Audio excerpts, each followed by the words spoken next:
Boa noite, irmãos. Saúdo a todos com a graça e a paz de nosso Senhor e Salvador Jesus Cristo, nosso Redentor. Eu quero agradecer ao conselho, ao reverendo Valmir, o convite tão carinhoso. É uma honra, é um privilégio que Deus me deu estar com vocês, comemorando sua festa de aniversário. Que bom que vocês lembraram de mim. É um prazer para nós. Aceitar o convite foi com muito contentamento, reverendo. Vindo da parte desta igreja que nós amamos muito, temos muito carinho pela igreja do Jardim IP, por vocês, pela vida do reverendo Valmir, um amigo, um colega, uma pessoa tão querida e preciosa em nosso ministério, em nossa vida. Então, parabéns, igreja do Jardim IP, pelos seus 26 anos. 26 anos e muita história. Quanta história! Se for puxar na memória aqui, quanta coisa já aconteceu aqui nesta igreja. Quantas pessoas alcançadas. Quantos corações transformados pela palavra do Senhor nesse lugar. Quantas famílias restauradas. Vocês conseguem lembrar de todos? Quantos trabalhos, quantas reuniões de oração, quantos cultos, quantas pregações, quantas vigílias. Quanta coisa maravilhosa Deus fez aqui. Nesses 26 anos. Olha que 26 anos é uma igreja jovem ainda. Mas certamente vocês têm coisas muito boas para lembrar da obra do Senhor na vida de vocês. Amém? Estou certo disso? Que há coisas muito boas para lembrar. Certamente ocorreram lutas, dificuldades, como todos nós enfrentamos no reino de Deus. Não é diferente aqui ou na minha igreja ou igreja nenhuma, né? São as lutas, né, que o povo de Deus enfrenta. Mas louvado seja Deus, porque sempre nós experimentamos a graça e a vitória em Cristo Jesus. E as portas do inferno jamais prevalecerão contra a igreja. Jamais, né? Às vezes nós ficamos entristecidos em alguma situação ou outra, né, da vida e do ministério, mas logo em breve o Senhor faz as coisas passarem, renova as nossas forças, manifesta a sua vontade e a glória de Deus é manifesta. Então nós celebramos o aniversário de vocês. 26 anos é para celebrar com gratidão. Então parabéns aos amados irmãos pela dedicação de vocês nesses 26 anos. Parabéns. Parabéns pela perseverança de vocês na obra do Senhor, no reino do Senhor, esses anos todos. Louvado seja Deus pela vida de vocês, meus irmãos. Pela vida de vocês, pela vida dos presbíteros dessa igreja, pelos diáconos, pelas famílias que Deus tem guardado. Louvado seja Deus pela vida de vocês. E pela fidelidade de vocês em todo o tempo. Em todo o tempo, fiéis ao Senhor, fiéis à palavra, fiéis ao chamado do Senhor. Então, que nesta noite muito particular, nesse mês, o nome do Senhor Jesus seja glorificado ainda mais na vida da Igreja Presbiteriana do Jardim IP. Amém? Que Deus abençoe a todos. Para a nossa edificação, quero convidá-los, amados, a abrir a palavra do Senhor, a carta de Paulo aos Romanos, capítulo 12, versículos 1 e 2.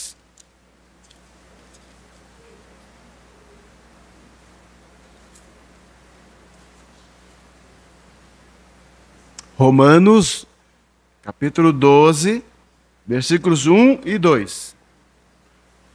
Assim diz a palavra do Senhor.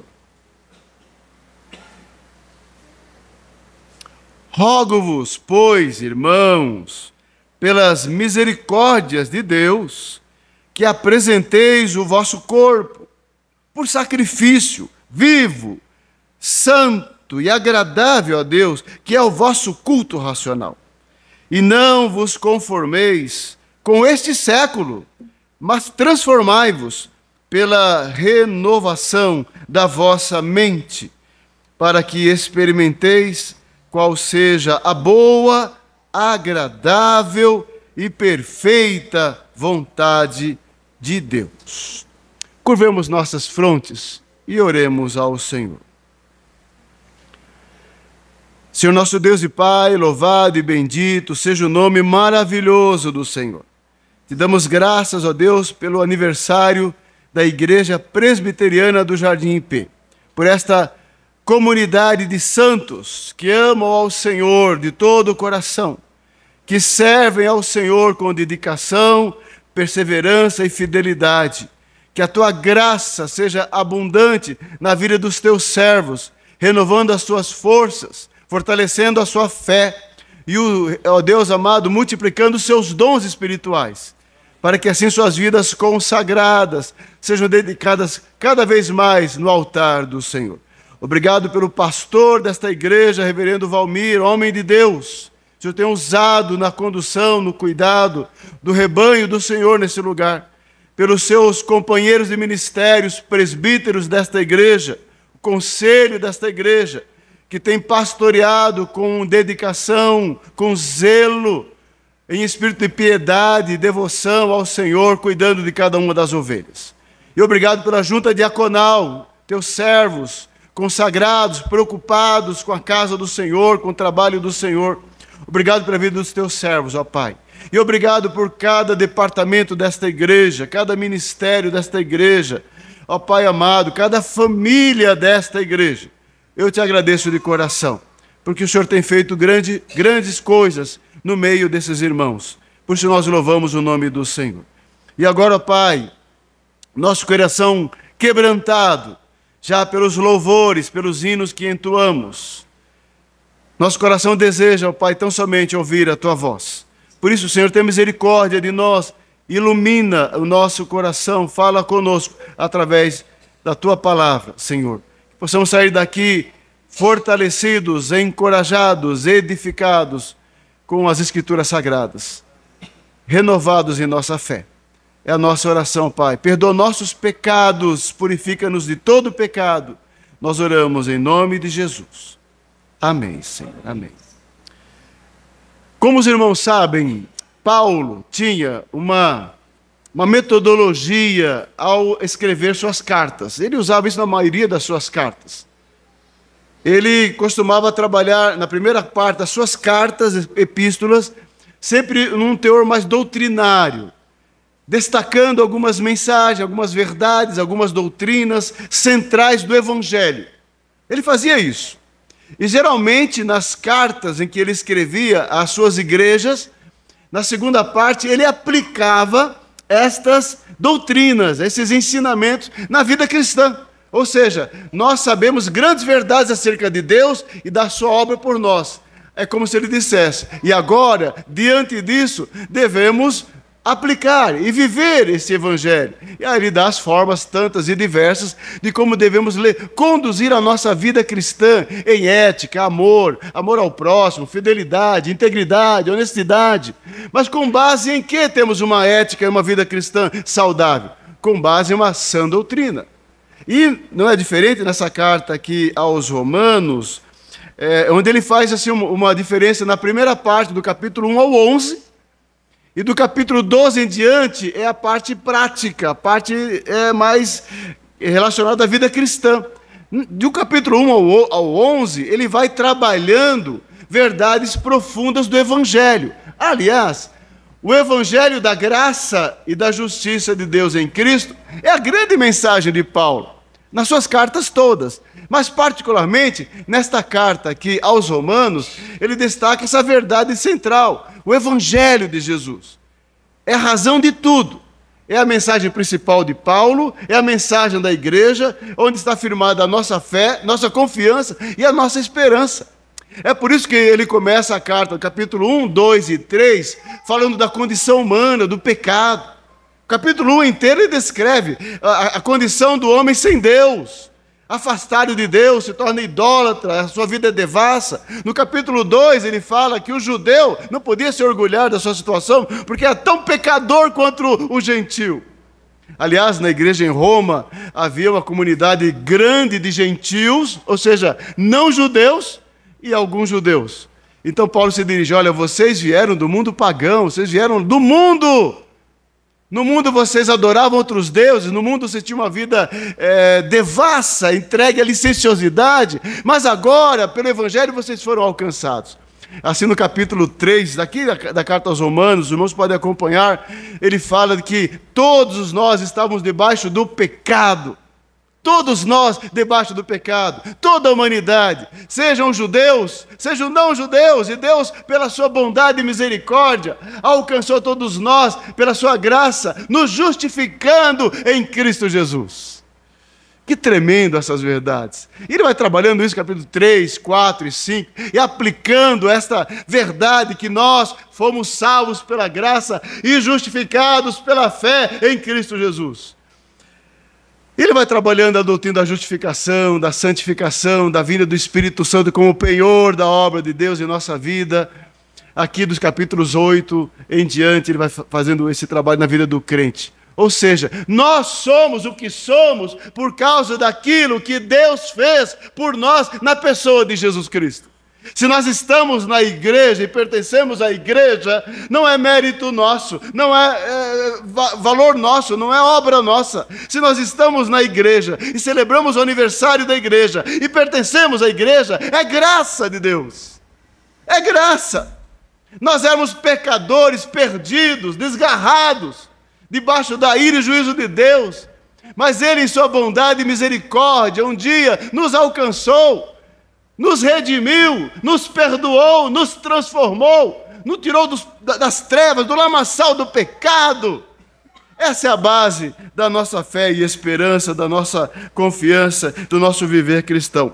Por isso, amados, ele começa aqui no capítulo 12, a parte prática, justamente fazendo essa transição, esta chamada, a reflexão da igreja. Ou seja, diante daquilo que Deus fez por nós em Cristo Jesus, diante disso, ele exige uma resposta.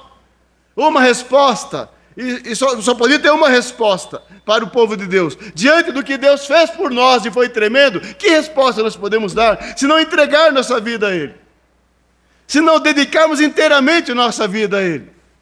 Se Ele enviou seu próprio Filho, entregou seu próprio Filho por nós, o que nós podemos fazer se não entregar a nossa própria vida e nosso coração inteiramente ao Senhor? É assim que ele faz essa transição, dizendo assim: rogo-vos, pois, irmãos, pelas misericórdias de Deus, que apresenteis. Esse rogar, é impressionante como ele faz isso, né? Ele não está sugerindo, ele não está pedindo, ele não está fazendo assim, dizendo calmamente: olha, vocês pensem nisso.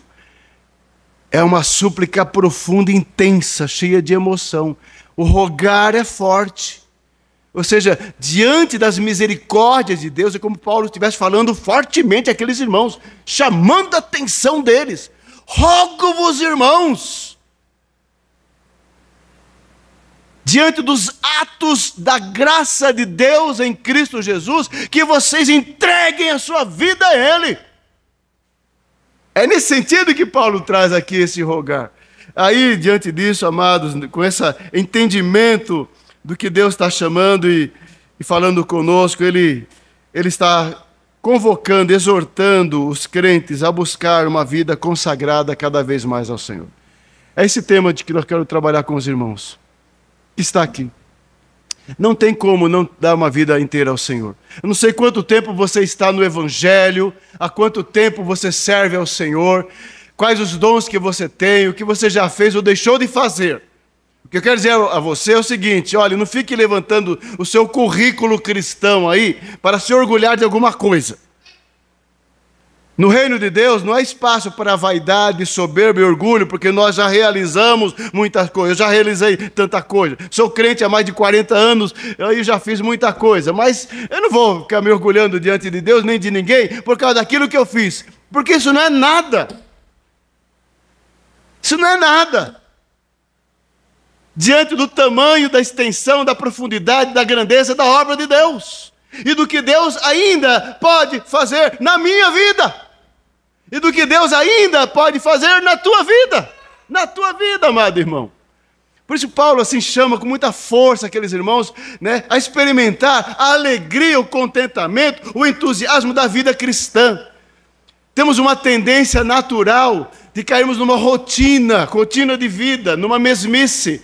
As coisas vão se repetindo e vamos nos acostumando. Temos uma tendência natural a nos acostumarmos até com coisa ruim. Nós até nos acostumamos, é assim mesmo, pastor, é assim mesmo, não vai mudar. Né? Às vezes tem uma tendência da gente aceitar as coisas como elas são, e às vezes nós paramos no tempo, no reino. E eu quero dizer a vocês, amados irmãos do Jardim IP, grandes coisas o Senhor há de realizar aqui neste lugar, na vida dos irmãos. Vocês creem nisso? Grandes coisas há do Senhor fazer na tua própria vida. Abra o teu coração. Liberta o coração de todo sentimento negativo, de pessimismo, de tristeza, de rancor, seja o que for, em nome de Jesus. E siga adiante, por causa daquilo que Deus é, e o que Ele fez, e ainda fará, na tua e na minha vida, para a glória dEle, amém? Então, em primeiro lugar, eu quero destacar 3 lições bem objetivas aqui do texto. 3 lições, guardem no seu coração. O que Deus exige de nós, buscando uma vida consagrada, em primeiro lugar, significa uma consagração integral. Tá? Em primeiro lugar, uma consagração integral. Mas, pastor, onde que está isso? Onde que o senhor está vendo isso aqui? Está no versículo 1, diz assim, que apresentei, rogo-vos que por causa das misericórdias, ou seja, por causa das misericórdias de Deus na minha vida, por causa de tudo que Ele fez por mim, diante disso e com gratidão, eu vou me consagrar inteiramente. Como? Paulo fala, apresenteis o vosso corpo como um sacrifício vivo, santo e agradável a Deus. O que quer dizer isso? Isso é uma consagração total. A ideia de falar, consagrar o corpo, por que ele não falou a alma? Por que ele não falou o coração? Ele falou o corpo. Tem sentido aqui para Paulo fazer assim. Consagrar é tu, meu irmão. É tu integralmente. É mente, coração, braço, perna e tudo que você tem. Essa é a ideia que Paulo tem aqui, que eu espero que os crentes aprendam a entender isso, né? Entender isso. Deus quer uma consagração integral, inteiramente. Corpo, mente, coração, tudo ao Senhor. E é interessante que essa ideia do corpo era importante na teologia de Paulo ali, na explicação. Consagrar o corpo. Olha, lembrando que aqueles irmãos, aqueles romanos, eles vieram de uma cultura greco-romana, em que o corpo era usado muitas vezes, assim, na adoração politeísta. E o corpo era usado, muitas vezes, numa prostituição, numa vida devassa, numa licenciosidade. Indo mais profundamente na filosofia neoplatônica, o espírito era puro e o corpo era a matéria era má. Então, não importa o que faça com a matéria. Então, vamos fazer o que for possível com o corpo. Porque o importante é o espírito. Olha só como a cabeça daquele tempo. E Paulo fala, não, está tudo errado. Agora vocês são crentes. Agora tudo que há em você, seu ser integral, alma e corpo, pertencem a Deus. E Deus tem que ser glorificado com o teu coração, com a tua alma e com o teu corpo também. Com o teu corpo. Por favor, abra lá em Romanos capítulo 6, versículo 12 e 13, para nós entendermos esse pensamento de Paulo, como a ideia do corpo está ligada à obra de Cristo, à libertação, à expiação, à transformação, à santificação. Romanos 6, 12 e 13. 12 e 13. Vou pedir que os irmãos leiam junto comigo, pode ser? Leiamos juntos? Não reine, portanto, o pecado em vosso corpo mortal, de maneira que obedeçais suas paixões, nem ofereçais cada um os membros do seu corpo ao pecado, como instrumentos de iniquidade, mas oferecei-vos a Deus, como ressurretos dentre os mortos, e os vossos membros a Deus, como instrumentos de justiça. Que tremendo, quando a gente entende essa teologia maravilhosa de Paulo, né? Que nós temos que dar tudo para... Gente, no reino de Deus não tem lugar para meio termo. Não há lugar para meio termo. Ou é tudo ou é nada. Para servir a Jesus, meu irmão, não se engane, não. Vamos aqui dar uma mensagem assim para agradar, não. Para servir a Jesus é tudo ou nada. É entregar sua vida inteira ao Senhor. Não tem assim, pastor, né, vou devagar. Não, você crê em Jesus, você morre para si mesmo, você entrega o seu coração, toma a cruz e segue Jesus. O Evangelho, a vocação de Jesus para segui-lo é assim. É radical. É total. Crentes, no mundo que está usando o corpo numa vaidade, numa soberba, as pessoas buscando uma hipercultura, de valorização, que não há valorização do eterno e nem de Deus. Crentes, usem seus corpos para a glória de Deus. É sério isso. Isso daqui, por si só, já dá uma palestra inteira, né, reverendo? Já dá uma palestra. Mas eu não vou dar agora, não. Vai ficar para outra ocasião. Vou apenas ler um versículo. 1 Coríntios, por favor, capítulo 6. Só para reforçar este argumento. Que Deus espera uma consagração da nossa vida inteira. Alma, coração, mente e o corpo. E aí é literal mesmo. É corpo mesmo. Físico, membros. A Deus. 1 Coríntios 6, 19 a 20. 6, 19 a 20.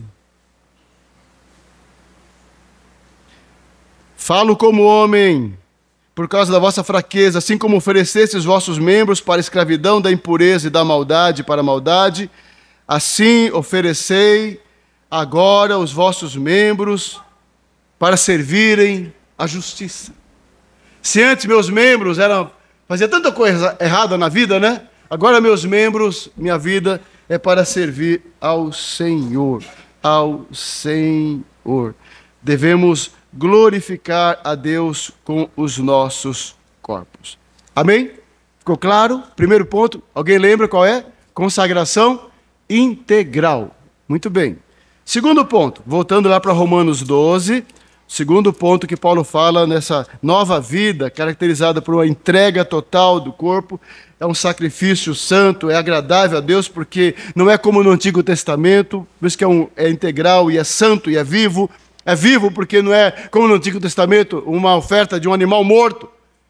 Não é assim o sistema do Antigo Testamento? Era um animal morto, que o judeu apresentava. Era o sistema daquele tempo.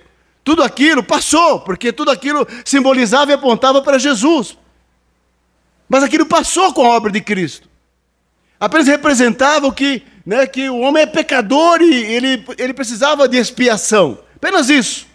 Mas agora, depois da obra de Cristo, o que Deus espera de nós? Que nós entreguemos nossas próprias vidas como oferta ao Senhor. Não mais apresentando um animal, que eu levava um animal, e levava perante o sacerdote o animal, colocava a mão na cabeça do animal e oferecia o animal, representando a obra de Cristo. Mas agora, eu devo entregar a minha própria vida como oferta ao Senhor, de consagração ao Senhor, no altar do Senhor.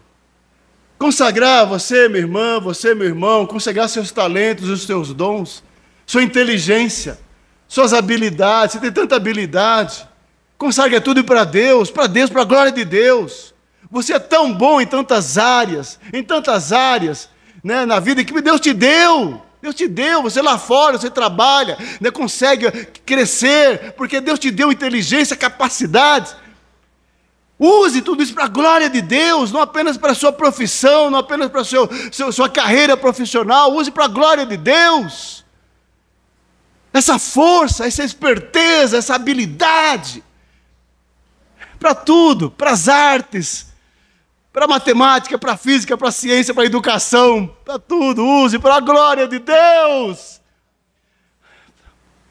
Como um sacrifício, uma oferta ao Senhor. Às vezes nós esquecemos disso, vivemos no mundo secular e nos tornamos secularizados, crentes secularizados. O melhor nós não damos para Deus, não. É mentira e hipocrisia de nossa parte. Não damos o melhor, não. Quando muito, um resto do nosso tempo. Quando muito, um resto do nosso tempo. Deus quer o melhor de nós. Sempre o melhor de nós. Se não entendemos isso, ainda não entendemos o Evangelho de Jesus Cristo. Estamos nos enganando. Ele quer um sacrifício vivo, entrega total. Por isso que Paulo fala na sua carta aos Coríntios, capítulo 10, 31, ele diz assim: portanto, quer comais, quer bebais, num contexto próprio que ele usa esse sentido, né? Ou façais outra coisa qualquer, fazei tudo para a glória de Deus, que é o fim maior da nossa existência. E esse culto é agradável a Deus. Esse é o culto que agrada a Deus, porque o culto que agrada a Deus é o culto do jeito de Deus, não do nosso jeito. Qual é o culto que agrada a Deus? Né? Ou nós estamos atrás do culto que nos agrada? Vemos a geração assim, muito em busca do culto que me agrada. Eu gosto do culto assim, eu gosto do culto assim. Naquela igreja é diferente, pastor. Né? Deve ser mais gostoso. Né? Gostoso é uma palavra bem própria né? Porque é bem emoção, bem do sentimento, né? Bem da expectativa, né? Está tudo errado, porque não tem que ser culto gostoso, nem agradável, nem a mim, nem a você, jamais. O culto tem que ser em qualquer lugar, em qualquer época, em qualquer situação, um culto que agrade a Deus. Será que Deus se agrada do nosso culto? Do culto que nós oferecemos, dos nossos louvores, ou melhor, da maneira como nós cantamos, ou como está o nosso coração quando cantamos, quando vimos a casa de Deus?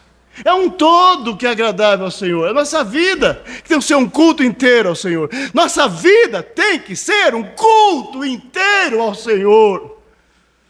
É o culto racional. Está além das situações, né, de congregação, de ajuntamento. É um todo da vida. Ainda na consagração, esse é o culto que Deus agrada. Segundo lugar, versículo 2, ele fala: e não vos conformeis com este século, mas transformai-vos pela renovação da vossa mente. Então, se ele quer uma consagração integral, agora ele também quer e faz parte da vida do crente. Diante do que Deus fez, faz parte da vida do crente. Uma santificação.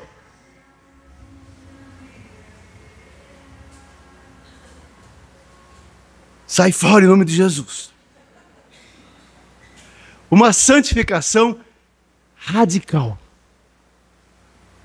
Quando ele fala: e não vos conformeis, não tomem a forma deste século.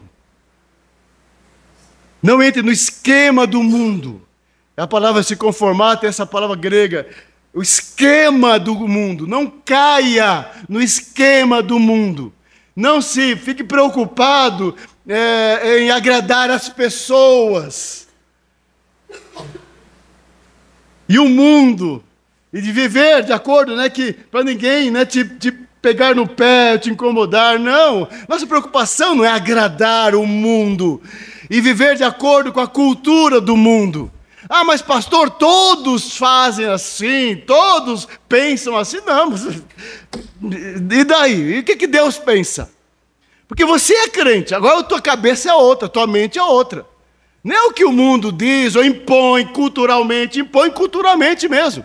É uma opressão cultural de valores, de padrões, de ideologia, de filosofia o tempo todo. É o tempo todo. É na mídia, é nos meios de comunicação, é nos meios acadêmicos. É a cultura do mundo que é muito forte, querendo mudar a nossa cabeça e fazer a nossa cabeça. Mas você agora é crente.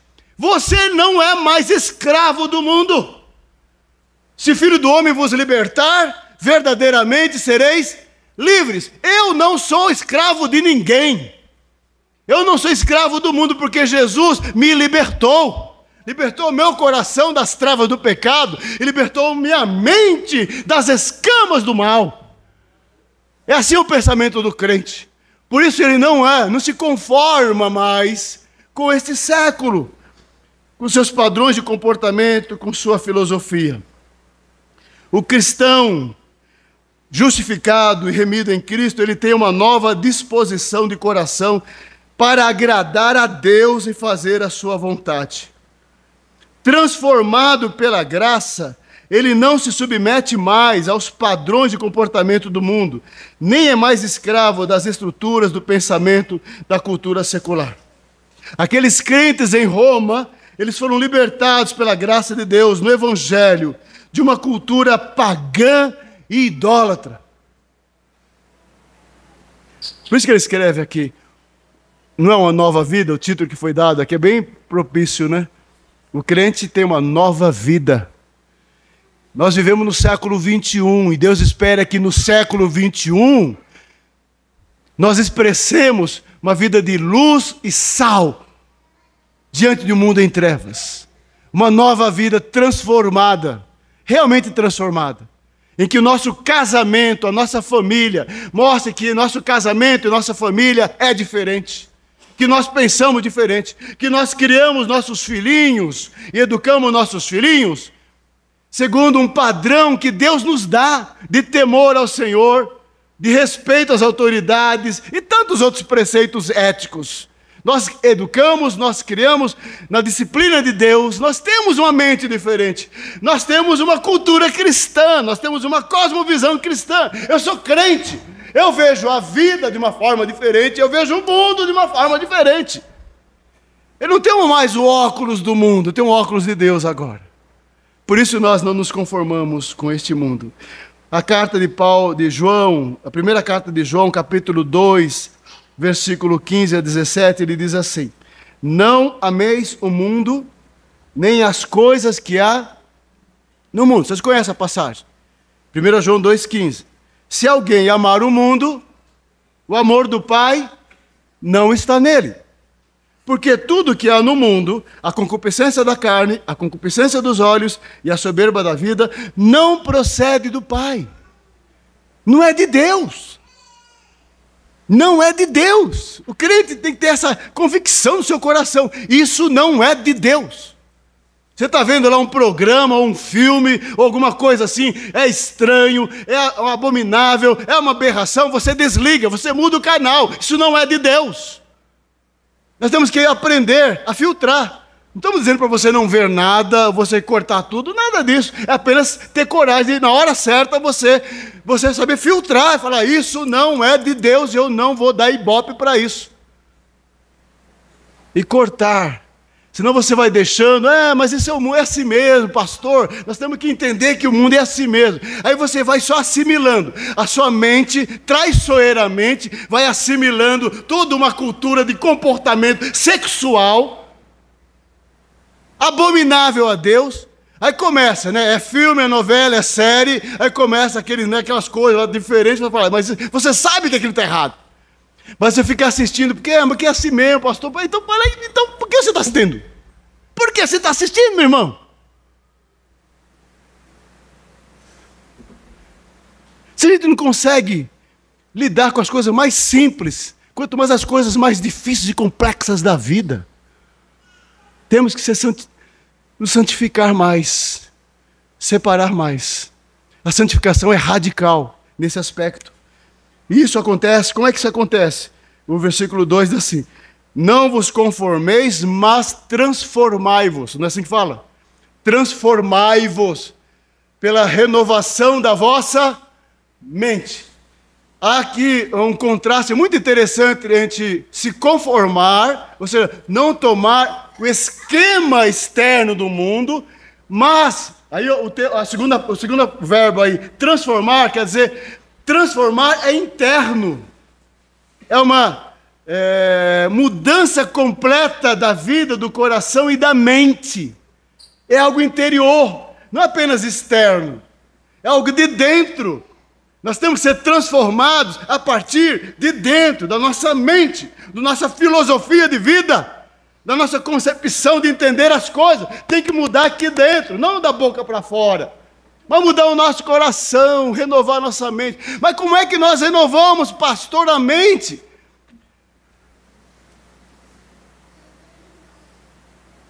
Uma intensa busca da vontade de Deus, na palavra do Deus, do Senhor, na nossa vida pessoal. Como é que a nossa mente é renovada? Senão pelo Espírito Santo. O Espírito fala através da palavra. Então você pôr a palavra e guardar a palavra de Deus no seu coração. Você ler, você meditar. O pastor deve falar várias vezes, irmãos, leiam a Bíblia, meditem, né? Falem com Deus, né? Tenham esse momento de leitura, de estudo. Leiam a Bíblia, tome a Bíblia como prioridade na tua vida. Quanto tempo você gasta com a palavra de Deus na tua vida? Quanto tempo? Faça uma disciplina na tua vida. Não deixe de ler a Bíblia nenhum dia da tua vida. Não deixe.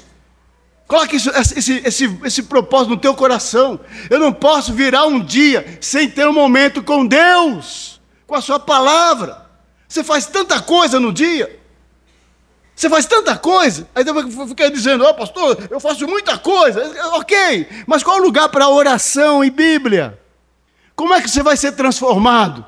Como é que você vai ser santificado? Se não for com os meios, os instrumentos que Deus dá. Então, a santificação acontece quando o nosso coração é alimentado com a palavra do Senhor. Santificação radical, separação do mundo e renovação da mente. Santificação radical. Guardaram? Consagração integral, santificação. Que igreja boa, reverendo. Eles guardam fácil.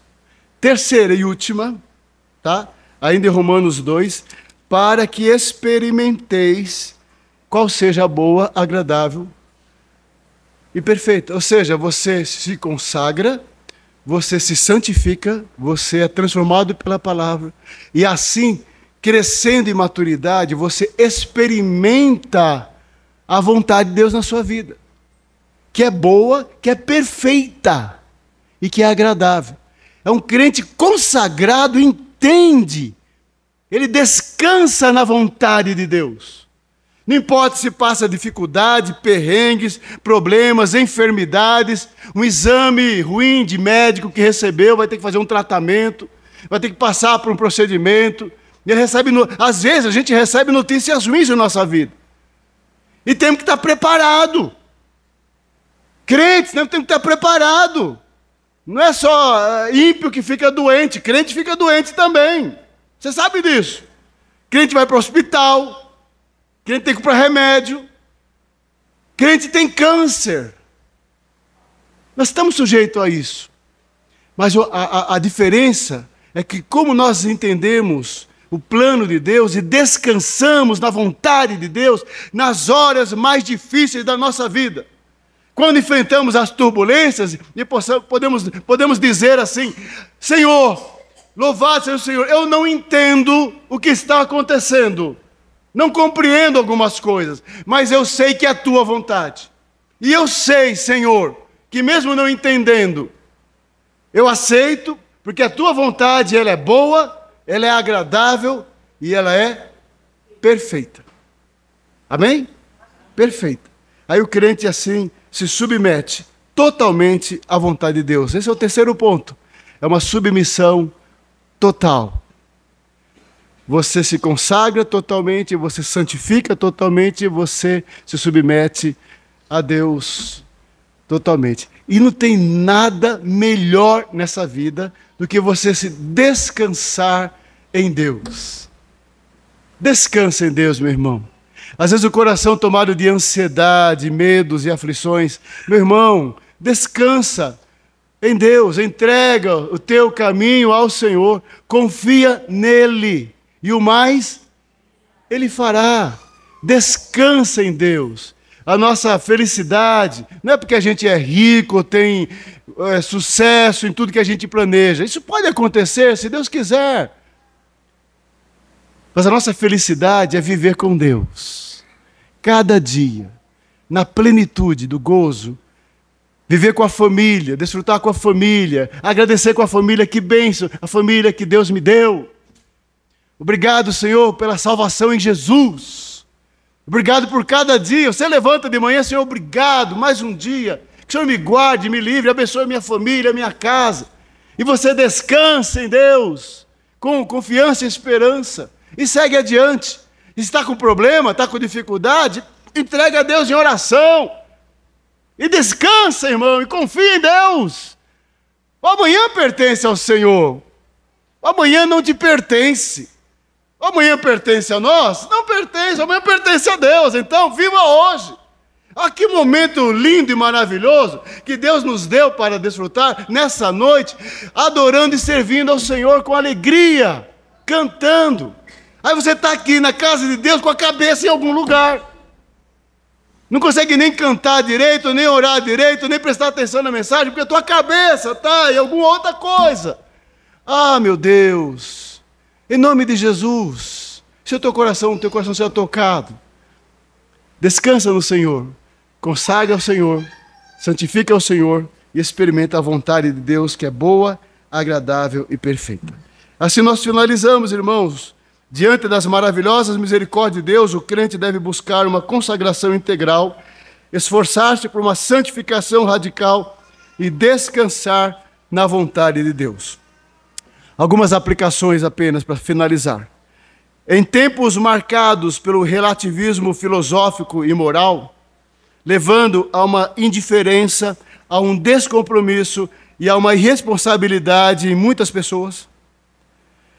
Em tempos marcados pelo hedonismo exagerado, onde as pessoas buscam apenas a satisfação dos seus desejos, dos seus instintos e de uma felicidade individual. Todo mundo buscando, todo mundo quer ser feliz.